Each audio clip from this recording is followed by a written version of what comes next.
Hey guys, Mark Lion Horses, helping you be the person your horse deserves. And today we're gonna go over a little tack repair. I'm gonna do some tack repair today. Got the kind of the evening off, and so I'm going to grab a beverage and I'm gonna do a little bit of repair on my tack. And so I'm gonna show you a little deal. So this is a rawhide Spanish ring knot, and I noticed the other day it was getting kind of come undone. A couple of the strands have broken, and this is actually one of a bridle.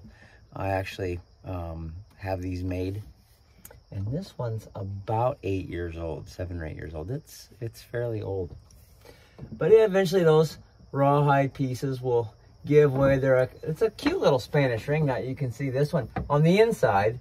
It looks really pretty nice there. I'll see if I can get a close-up of it. And then on the outside, you can see some of the strands are broke.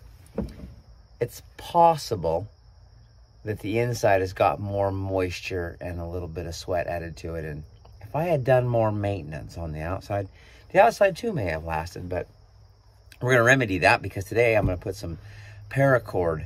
I've made a couple of paracord Spanish ring knots, and so I got them right here. I'll show them to you. So this is a Spanish ring knot made of paracord. And so what we're gonna do is we're gonna stack that on there. We're gonna take the rawhide one off, put this one on there. This one will last longer than the rest of the leather on the headstall. It doesn't need very much conditioning. They're a really nice,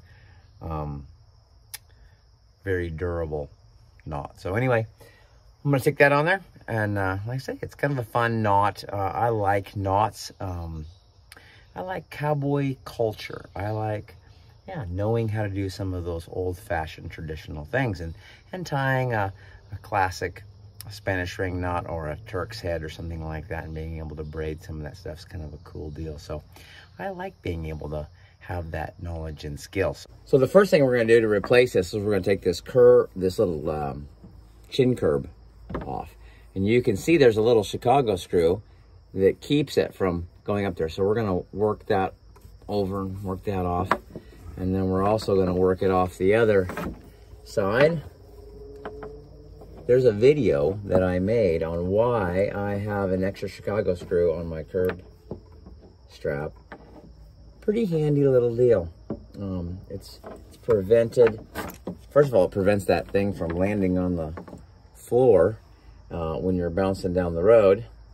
And then there's a couple other things that are kind of handy about it. So, just going to slide that off. I'm going to slide my new one on there.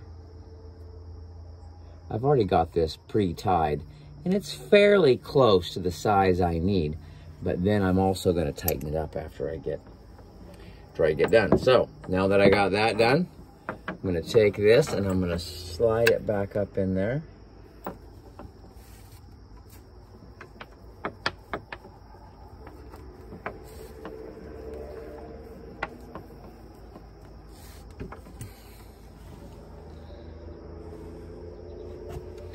We're going to slide this one off. Stick our other one on there.